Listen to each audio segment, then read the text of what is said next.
video contains elements that are not suitable for children under the age of 14. Your discretion is advised. Is it safe to come out? Well, it looks safe to me. Hello? Is anyone there? Ah, Mike. Finally come out of the bunker, I see. Yeah, I guess I feared for the worst after what I said in your final Sodorama episode, only to find that nothing really happened. So what did I miss? Well, while you were away, the rest of us talked about the recent My Little Pony movie, A New Generation. Since you told me you hadn't seen it, I assumed you wouldn't have minded not participating.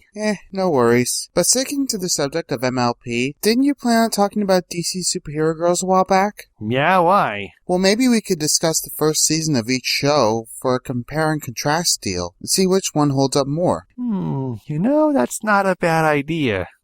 By the way, where are Matt, Rachel, and Cameron? I haven't seen hide or hair of them since I left my bunker. I might have said and done a few things in the last review that pissed them off. I see. Well, I guess it's just the two of us then. Really brings you back to the early days, doesn't it? It does. It really does. Wait. Hold up. You're not doing this one without me this time. Not after what you've done to me last episode. Oh, hi, Mike. Hi, Cam. Wait, what do you mean by without him, Zach? Well, you see, I politely asked him to lead the review so that me, Matt, and Rachel would be able to review My Little Pony A New Generation, thus making it just the three of us reviewing it. Correction. You kicked me out of the review by using a freaking cricket bat, which not only gave me a splitting headache and a bump on my head, but you also made me miss out on my chance to give my thoughts on the review. All because of your bloody methods that got me injured in the first place. Zach? Well, in my defense, it was either that or have three people obsessing over a film that was overhyped to begin with. You could have just asked me to leave instead of forcing me out with violence, you twat! Overhyped my ass. That'll do, Cam. Shall we move on? Yes, let's get started. For real this time.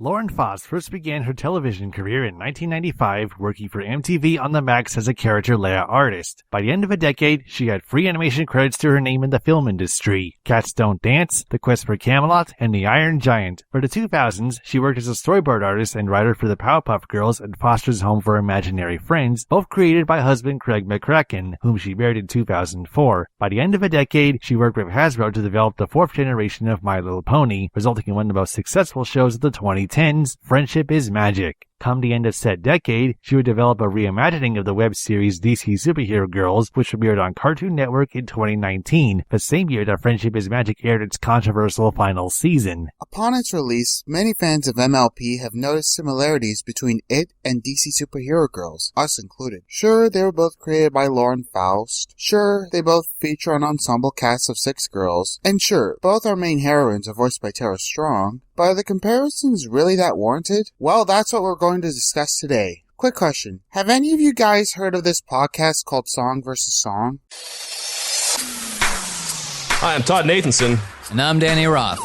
And this is a Song vs. Song. Well, in that series, Todd in the Shadows and Sci-Fi's Lena Morgan discuss 2 songs with similar themes around the same time. For a few examples, they may discuss Another One Bites the Dust by Queen versus Eye of the Tiger by Survivor, or Living on a Prayer by Bon Jovi versus Don't Stop Believing by Journey, or for a more recent example, Good For You by Olivia Rodrigo versus Happier Than Ever by Billie Eilish. Anyway, each episode they discuss the 2 songs, the history behind each of them, and which one more people prefer based on a Twitter poll. We plan to do more or less the same thing, minus the Twitter poll thing. Like Mike said, when the pilot mini-movie for DC Superhero Girls Sweet Justice came out, it came as no surprise that we noticed the similarities between both shows. Not just because both first episodes start off as 44-minute pilots, but also in character and personalities as well as other shared elements like the writers and some storylines. Of course, unlike other animated DC shows and films such as Justice League Unlimited, Young Justice, and the DC animated movie universe films that bring out a mixture of seriousness and action, this show brings out more humor with a mixture of action and adventure, like Friendship of Magic does. I also think it's worth mentioning that this show is the second generation of its previous show with the same title, both made by Warner Brothers Animation and DC. But the setting of that show is where most of the heroes and villains attend a high school training them to be heroes and to eventually be rewarded Hero of the Month. But this new version of the show, or Generation 2, is where things took a different but normal storyline, just as we're about to explain while comparing characters from both My Little Pony Friendship is Magic and DC Superhero Girls. So, with all that being said, what are these two shows about? Well... Elements of Harmony. I know I've heard of those before. But where?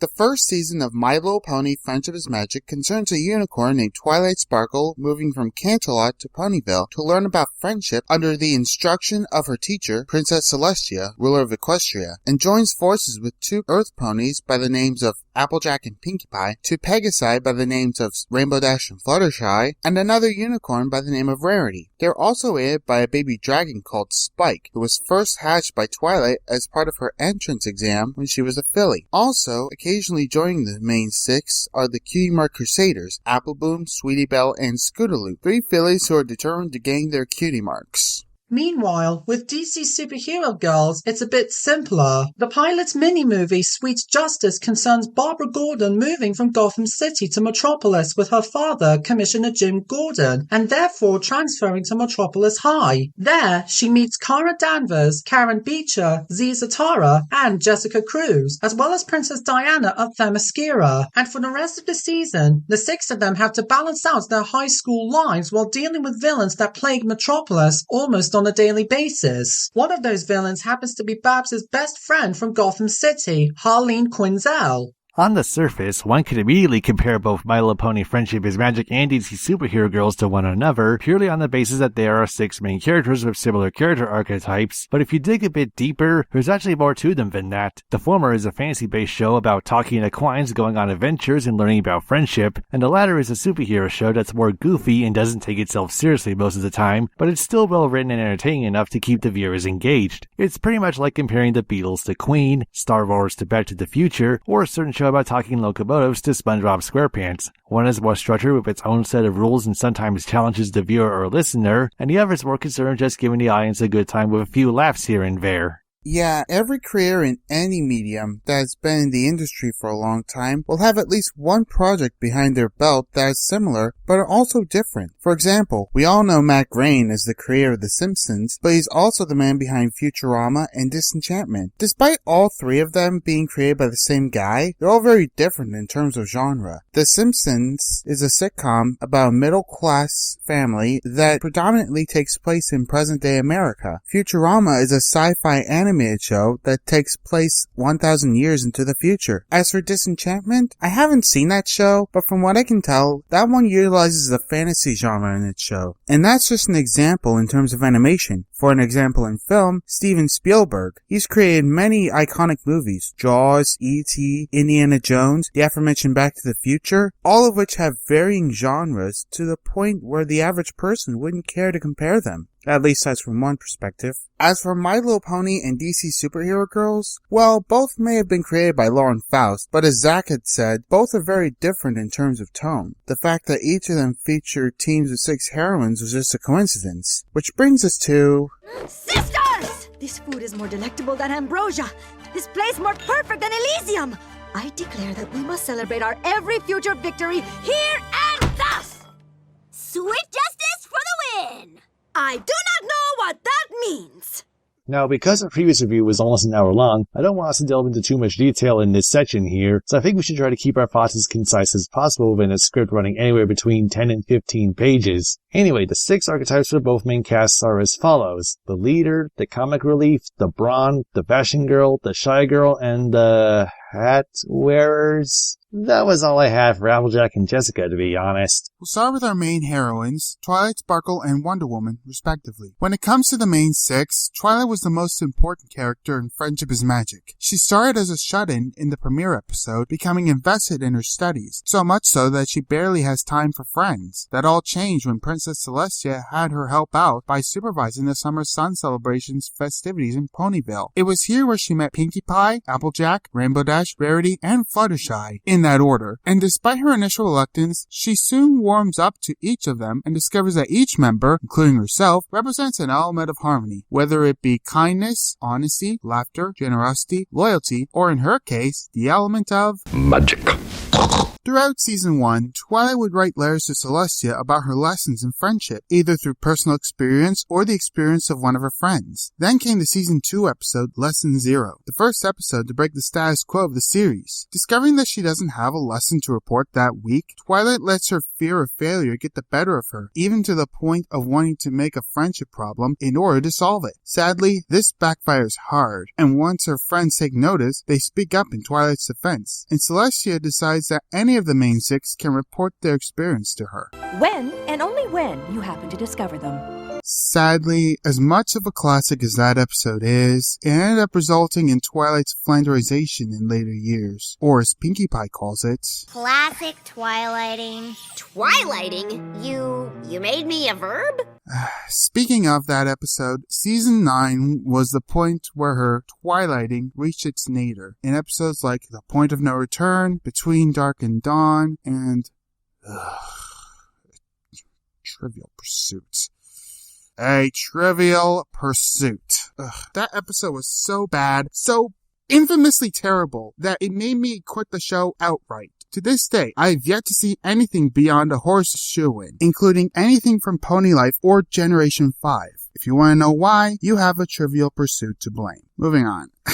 Now, there have been many incarnations of Diana Prince, better known as Wonder Woman to you and me, over the years, ranging from the comics to television to film and everything in between. If we were to list them all, we'd be here all day. So, how does Diana's role in DC's superhero girls differ from Twilight's in Friendship is Magic? Well, in the former's case, she has a goal set up for herself rather than having one simply be assigned to her at the start of the show. As for similarities, both set high bars for themselves, but for different reasons. Twilight wants to please Celestia, whereas Diana wants to prove herself to her mother as a true warrior. For Diana's major starring roles, she goes through typical teenager stuff, like getting her driver's license, finding a place to live, and developing a crush on Steve Trevor. Doesn't that sound familiar to you, Mike? Don't remind me. Yeah, you better not for his sake. Alright, I get it.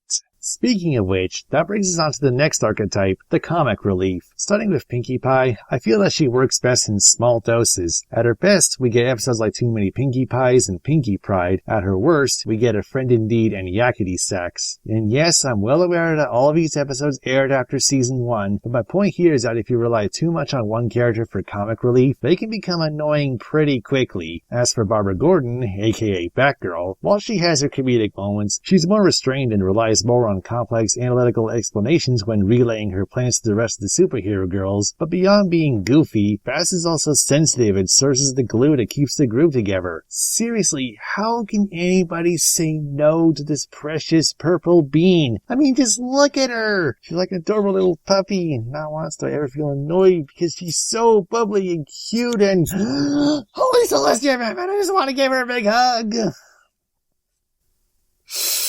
As a quick aside, it's funny how both pilots begin with characters being voiced by Tara Strong each being in a group of friends, isn't it? That is an interesting coincidence, Zach. Not the first time she voiced a lead heroine in a show Lauren Faust worked on either. Yep. Also, and this isn't related to the topic, but hashtag release Batgirl, hashtag scrap the Snyderverse. Best superhero girl deserves all the love she can get. Next on our list are the two of the toughest but sweetest pair of heroines, Rainbow Dash and Supergirl. And yes, you all probably know by now that Rainbow Dash is my most favourite MLP character, because can I honestly help being obsessed with her? No, I can't. Starting with revisiting Rainbow Dash, during the series premiere of Friendship is Magic, Rainbow Dash is shown to be a tomboy Pegasus who can be, at times, cocky, boastful, and competitive, especially when she follows her dream of becoming a member of the Wonderbolts. But despite all this, she's known to be friendly, compassionate, protective, especially towards Scootaloo, and above all, Rainbow's very loyal to her friends. This is shown when a group of ponies known as Shadowbolts attempted to manipulate her, but she was able to overcome it, saying she preferred to stay with her new friends. Also displayed earlier in the series premiere was her responsibility of keeping the skies of Equestria clear in 10 seconds flat. It was later during season 1 in the episode Sonic Rainbow that I became infatuated with Rainbow Dash, especially when pulling off the titular action. Despite having some bad starring roles in later seasons, in the end, to this very day, I still see Rainbow Dash as my most favourite MLP character. Not just because of her overall character design and beauty, but because of how I enjoyed seeing her remaining loyal to her friends. And good luck trying to convince me otherwise! Moving on to Supergirl, aka Kara Danvers, how would I compare her character to that of Rainbow Dash's in general? Well, let's take a look at the episode Adventures in Bunny Sitting as an example.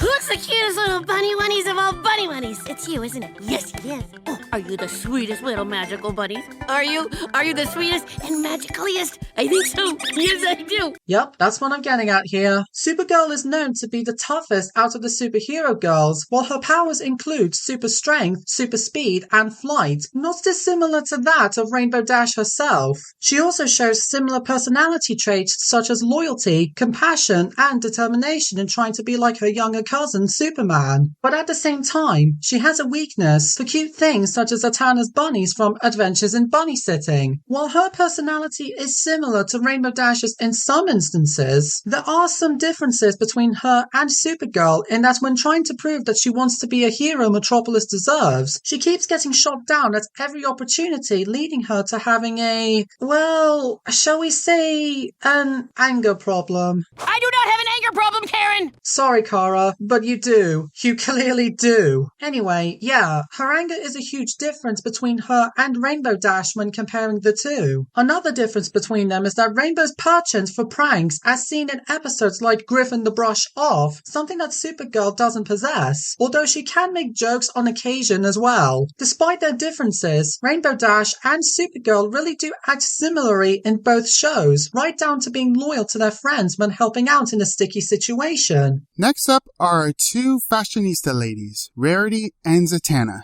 Now, many of you already know that Rarity is my favorite of the main six, but you're probably wondering why that is. Now, I like all of the main six, but for the longest time, Twilight was my favorite of them, as I've mentioned before. But how did Rarity become my favorite? Well, I find myself enjoying her as a character, most of her episodes, to have the St. Germain's performance for her, as well as Kazumi Evans' singing voice for her. However, it wasn't until 2015 when my favorite episode featuring her came out, that being Rarity Investigates. Between it, Kindle Boutique, and Made in Manhattan, all of which aired back to back to back, I started falling in love with Rarity more than Twilight.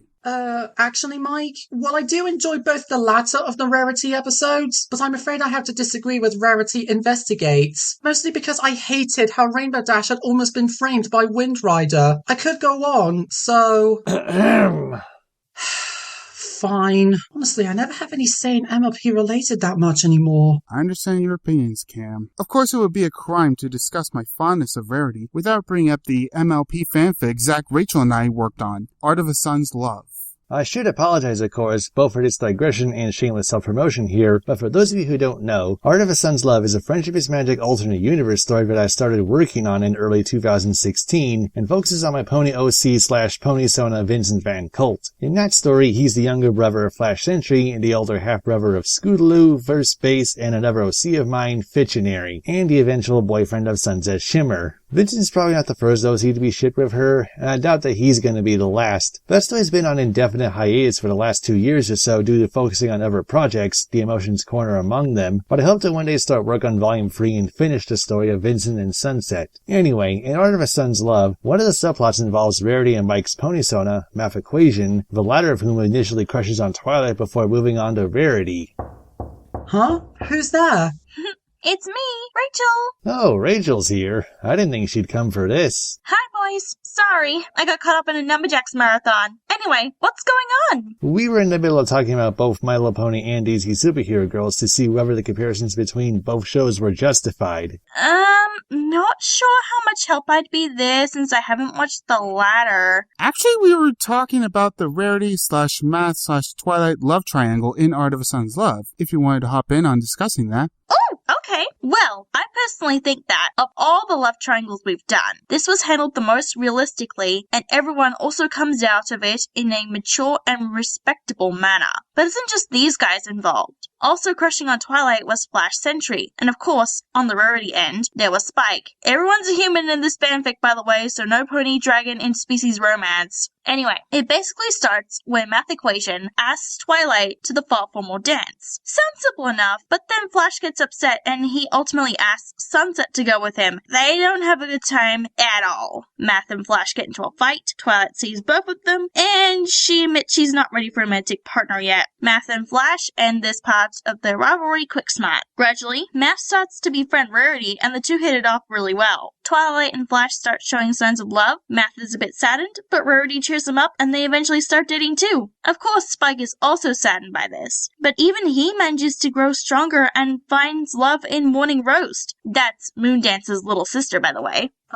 Guys, I know you like comparing ideas and such, but don't you think we should get back to talking about the comparison between Rarity and Zatanna? Mostly because we still have half of the review left to wrap up. Totally not because I want to avoid being incredibly jealous since my OC Guardian Soul was left out of the story. What did you say, Cameron? Nothing. I'm afraid I'm going to have to agree with Cameron here. We still need to get back on track with this review. Well, gotta run, boys. Might have to properly introduce you to the Numberjack show sometime. I've got a plethora of headcanons on it already. Anyway, as for Rarity's DC Superhero Girl counterpart, we got Zatanna, aka Zatanna. Like Rarity in Twilight, she's really good at magic. She casts her spells by... Yes, let's go up. Speaking of, am I the only one who thinks her hair looks similar to Twilight's mane? Because they're both purple with a pink streak? That could be it, maybe. But in fairness, unlike Rarity, Zatanna has a bit of an ego as shown from that one short ad blockers when trying to place up as many posters as Green Arrow, right? You do have a point there. Speaking of ego, Z can get rather temperamental if nobody likes her magic acts, and that sometimes can lead to trouble, as seen in Illusions of Grandeur when trying to amuse a street magic dude, resulting in gremlins causing chaos at the Pier amusement park. So much like Rarity, Z enjoys being the center of attention and can be a bit selfish without meaning to, as per the Fresh Princess of Ren Fair. But she still loves and cares for her friends. But unlike Rarity, Z doesn't have a Spike equivalent that crushes on her. And although we see Rarity interact with her family, besides her little sister Sweetie Belle, we don't get much insight as to what her relationship with her parents Hondo Flanks and Cookie Crumbles is like. With Z, however, in Abracadabra Palooza, we see that her friendship with her father Giovanni is a very loving one, as she acts as his lovely assistant for her magic shows prior to branching out on her own as a solo act. Our second to last of the main character archetypes is the shy one. I'm hoping to delve into this through a future video, but I believe that out of the main six, Fluttershy is the true heroine of the show. With season 1, she doesn't seem like one who looked like she'd make a big impact like Twilight eventually does, but as the show progresses, Fluttershy breaks out of her shell, eventually reaching her peak in season 7 with a wealth of information. However, with episodes like Dragonshy and Green Isn't Your Color, I bet you find it hard to believe that they're the same character, which brings me on to Karen Beecher, aka Bumblebee. And I'm gonna say this because I'm pretty sure people in the comments will bring up the fact that her portrayal is the same as Fluttershy's. I don't care. I mean, seriously, people, it's not as if other creators haven't retreaded old ground in the past, so why should Lauren Faust get a bit of flack for following a trend that's been going on for years? Name me one creator that hasn't retreaded old ground.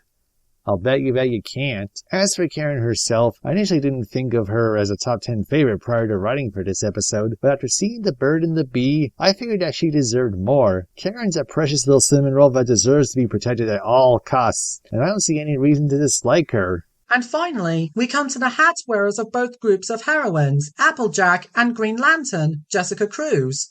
Wait, hat wearers? Seriously, is that what we're calling him at this point? Well, it was all I could think of for both of them, unless you had a better label in mind. Whatever. I guess hat wearers will have to do for now. Starting with Applejack, and upon seeing her on screen for the first time, many fans immediately noticed that Applejack had a typical cowgirl, or rather cowpony personality, such as speaking in a Southern American accent and having athletic skills such as lassoing and clearing out all the apples from a tree with a single kick. Plus, she's rarely ever seen without her Stetson hat, inherited from her deceased father, Bright Mac. Applejack is also known to be honest, such as promising Twilight that she'd be safe if she let go of a ledge. And not only that, she even has a stubborn streak when it comes to her work ethic as seen in Applejack's season, and can even be competitive with Rainbow Dash as seen in Four Weather Friends. Unfortunately, this can also cause Applejack to become hostile towards others or be incapable of seeing alternate solutions to problems. So how would Green Lantern, aka Jessica Cruz, be compared to Applejack in terms of personality? Well, for starters, like Applejack, Jess is active because of her powering that she was given, often refusing to accept that pacifism may not always work, and having a penchant for being overbearingly persistent, like wanting to be friends with Pamela Isley. I could be wrong, but I guess that those behaviors count towards his stubbornness, so that would mean Applejack and Jessica are the athletic stubborn ones in their respective groups. However, a major difference between the two is that not only is Jessica a pacifist, which is pretty ironic given how she often hits Hal Jordan for his stupidity, she's also an environmentalist and a vegan. I don't know if Applejack's a vegan as well, but then again, we've never seen any pony eat meat. Don't get me wrong, I do like Applejack and Jessica, but I think their stubbornness and athleticism is what they mostly have in common. So that's pretty much all 12 main characters across both shows. I'd like to delve more deeply into the supporting characters for both shows, but I'm pretty sure we'd be here all day if we did so. How about a few lightning rounds? I suppose that could work. To start off, among the supporting cast of Friendship is Magic, most prominent across all 9 seasons are Spike the Dragon, the Cutie Mark Crusaders, the Royal Sisters, Big Macintosh, and Granny Smith. Spike serves as Twilight's assistant throughout the show's run, and by season 8, he's gained a pair of wings, just like Twilight. 2 of the Crusaders, Apple Bloom and Sweetie Belle, are the respective younger siblings to Applejack and Rarity, while Scootaloo looks up to Rainbow Dash like an older sister. All 3 gained their cutie marks in season 5, and for the rest of the show, they help other fillies and cults in figuring out their talents. Princess Celestia serves as a mentor to Twilight, making occasional appearances throughout season 1, and Princess Luna would start coming onto her own beginning with season 2's Lunar Eclipse. As for the rest of the Apple family, Granny Smith is said to be part of the founders of Ponyville, according to Family Appreciation Day, and Big Macintosh would eventually become one of the most prominent male characters of the show, starting with season 5's Brotherhood Social. Meanwhile, DC Superhero Girls has 2 subsets of supporting characters, the first being the supervillain girls, the most prominent of which being Harley Quinn, Batgirl's frenemy, best friends of civilians, worst enemies in their secret identities. Although, is it just me, or is it a little distracting that Tara Strong voices both of them? Sure, she's voiced both of them before on previous occasions, but usually never at the same time. When I first saw both of them in that episode Gotham Con, I once read a comment from someone that once said that Tara Strong was talking to herself, but I'm pretty sure everyone talks to themselves, but I just thought that was funny. Yeah, I suppose it is kind of funny. You know what would be really cool though? If they had a spin-off of DC Superhero Girls featuring Batgirl and Harley Quinn. By day, they're BFFs Barbara Gordon and Harleen Quinn. By night, they fight against each other as their respective hero and villain identities, both unaware of the other person's true identity. Plus, they're both voiced by Tara Strong, so...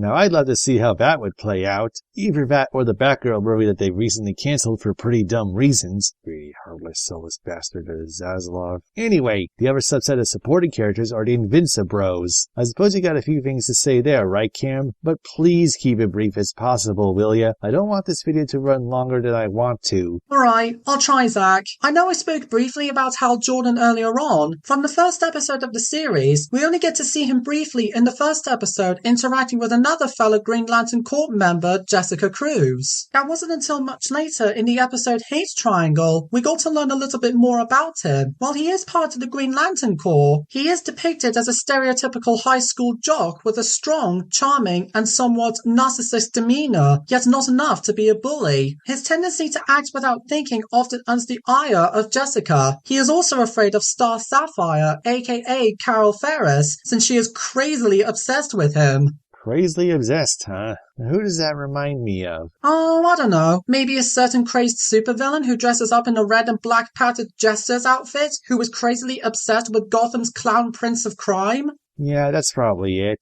Anyway, moving on. I'm not sure which MLP character I can compare Hal Jordan to, but I suppose all I could say about him is that due to his narcissistic nature, he is kind of similar to Jessica when sometimes his way of doing things don't always work well that way. Granted, they're not pacifist ways, but still things that don't always work his way. Now, I would talk about the other members of the Invincibros, but since Zach said I need to keep it brief, I guess I should probably just mention Garth Bernstein, aka Aqualad, who seems to remind me not only of Spike from Friendship is Magic, but Percy the Small Engine from Thomas and Friends as well. Mainly because they're all quite young and keen to prove their worth in helping their friends, despite struggling with their weaknesses at times. But the one thing I like the most about him is his strong friendship that he has with Karen because of that interaction they both had in that one short, Go Fish. As the old saying goes, this is the beginning of a beautiful friendship. To close out this section, I'm going to talk briefly about Katana, aka Tatsuyama Shiro. I put her in my top 5 favorite characters thanks to her debut appearance, Soul Sisters. Said 2-parter is my favorite episode out of season 1, and a lot of it has to do with how her arc in it is handled, along with her interactions with Diana. I want to make a solo review on it at some point, because it genuinely is fantastic.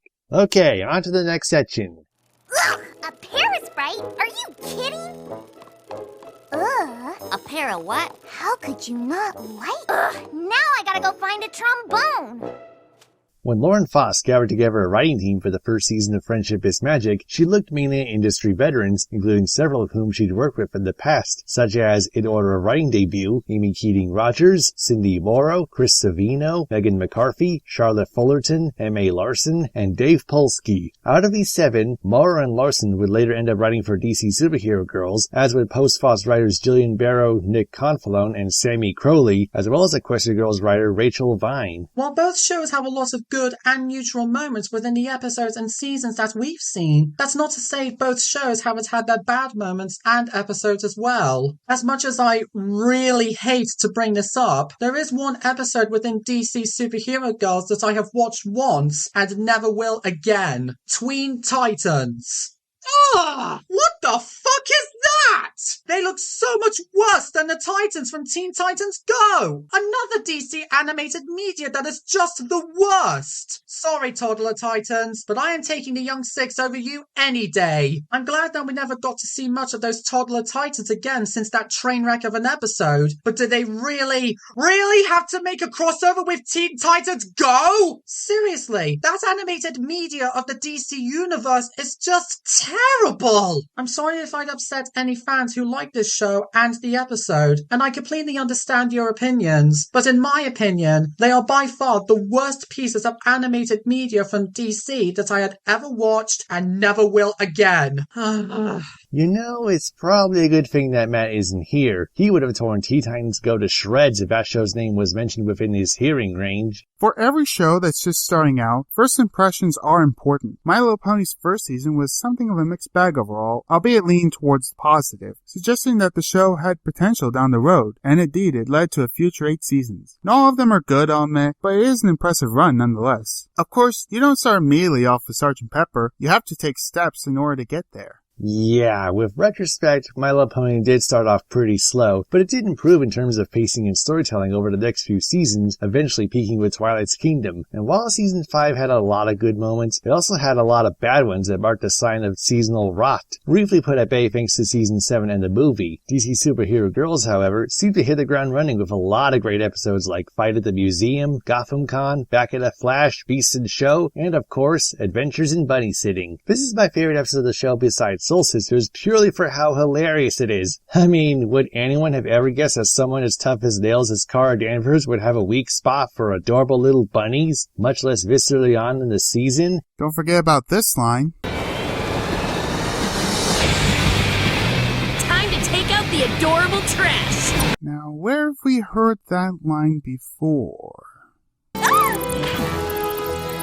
Time to take out the adorable trash. Yes, I remember now. I also think it's worth noting that Lauren Faust described herself as a huge Star Trek dork, comparing this episode, Storm of the Century, to the original series episode, The Trouble with Tribbles in 1967. We'd be remiss if we didn't bring up the similarities between Storm of the Century and Adventures in Bunny Sitting. And who wrote those episodes, you may ask? A guy you might have heard of by the name of Mitchell Aaron Larson, better known as M.A. Larson. Now that's a name I've not heard in a long time. You know, if I had a nickel for every time a character in one of Mr. Larson's scripts said time to take out the adorable trash, I'd have 2 nickels, which isn't a lot, but it's weird that it happened twice, right? Before I explain my thoughts on Swarm of the Century, I think it's worth mentioning that the episode was originally going to be titled Pied Piper Pinkie, but was later changed due to following a later story meeting. Now, admittedly, I don't think very much of the episode, but I still listed as part of my top 10 thanks to a tally of MLP episodes per season that Rachel had made a while ago. When the episode first aired, I felt for sure it was going to be a Fluttershy episode because of how she first came across the parasite, but in the end, it was Pinkie Pie who saved the day when she showed up with a one pony band playing the instruments and luring the parasites out of town. I guess that reminded me of that one SpongeBob episode, Jellyfish Jam. Now, I do like this episode because of that line Rainbow Dash had said, but I feel very bad for her when she was suddenly attacked by those parasites. Poor Dashy. But seeing Supergirl saying that exact same line in her episode, not only did it bring me back memories of Rainbow Dash saying that line, but it honestly brought a smile to my face. I've never really cared for Swarm of the Century. That episode's confusing at best and frustrating at worst, and I feel like that episode set the tone for the rest of Mitch Larson's tenure of My Little Pony, barring the 4th season. Ever since I first watched it, I found Adventures in Buddy-Sing to be the superior episode on all counts. But getting back to the pony side of things, at Larson's best we get Sonic Rainboom, Magical Mystery Cure, and Amending Fences, although the middle one is still heavily contested with some fans even after a decade. At his worst, we end up with Luna Eclipsed, Ponyville Confidential, and especially Fame and Misfortune. Although, in Mitch's defense, the last one was an episode he didn't want to write, but Hasbro forced his hand, and that resulted in one of the most controversial episodes in Friendship is Magic's history. It was so controversial that Mitch practically disowned the episode. However, I do not consider Fame and Misfortune to be his worst script, at least from what I've seen of him anyway. That goes to It's Complicated. In that episode, Carol gets a new boyfriend which makes Hal jealous, only to find out that she was using Sinestro just to win Hal back. That episode was basically saying to me, if your ex-girlfriend uses some dirty-handed tactics in order to win you back, you should go back to dating them. This is a message which is not only wrong, but dangerous because... well, what do you do if you're unable to escape a toxic relationship? That sort of behavior happens in real life, and it can be very damaging to the victim's mental health. Not helping here is that Carol's stick up to that point was that she was depicted as a creepy stalker, and no, I am not reading too deeply into this. She is easily my most disliked character of the show thus far for that reason alone. Oh, and for the record, I find It's Complicated to be worse than Tween Titans. Why the former isn't getting more hate, I don't know. Maybe it's due to the stigma from Teen Titans Go or something. We have much territory to cover. Let us split ourselves. Split up. Yes, that. So, the big question now is, are the comparisons between My Little Pony Friendship is Magic and DC Superhero Girls justified? To me, personally, it feels like a coincidence that they bear some similarities. However, I will say that the latter feels like a spiritual follow-up to the former, especially considering that Generation 5 is meant to be seen as a follow-up to Generation 4, but it hasn't been doing a good job of that thus far. But that's a whole other bushel of apples. Anyway, between the two shows, I'll admit that Friendship is Magic is technically the superior show in a lot of areas, and has the bigger following, although how long it might last depends on how G5 impacts it in the future. But of course, I feel as though I still want to watch DC Superhero Girls more because of its more laid-back, goofy nature. What can I tell you? As much as I enjoy serious storylines, I also like it when shows and movies don't take themselves super seriously most of the time. Take notes, Snyder. Despite what I said at the beginning when mentioning other animated media that DC had produced, I have enjoyed a fair few of them when I was a kid, up until the DC AMU started its first film in 2013, Justice League: The Flashpoint Paradox, which was what pulled me back into DC's animated media, which would eventually lead me to watching both generations of DC superhero girls. Like Zach, I would gladly go back and forth with this show almost every other day. Honestly, I really do enjoy both My Little Pony G4 and DC Superhero Girls G2 in general, and I would easily take the latter along with the other pieces of DC animated media I've mentioned over Teen Titans Go and the DC Extended Universe. And given the arrival of their recent animated film, DC League of Super Pets, that'll be something for me and other DC fanatics to enjoy too. So, to sum up, do Friendship is Magic and DC Superhero Girls have notable similarities to each other? Yes. But is that really a bad thing? I don't think so, but don't take our word for it. Feel free to check out each show and judge for yourself. And if you have seen both shows, which do you prefer and why? Do you have a favorite character, episode, or moment between them? Anything else you want to talk about that we might have missed? Let us know your thoughts in the comments below. In the meantime, I'm Zach Wanzer. I'm Mike Nicholson. And I'm Cameron Stevens. And I reckon our next topic will be just as interesting as this one.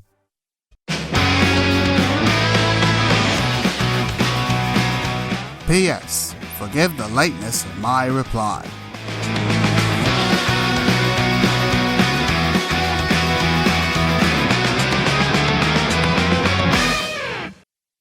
By the way, Zach, where is Matt? And when's he going to get back? I haven't seen him since we started this review. Ah, right. He's been talking about other things like that show about giant robot fighter suits. They're called mobile suits, Zach. Right, of course. Ah, I see. Well, I better go check up on him anyway. I think he and I have plans for a Kingdom Hearts review that he suggested to me. See ya!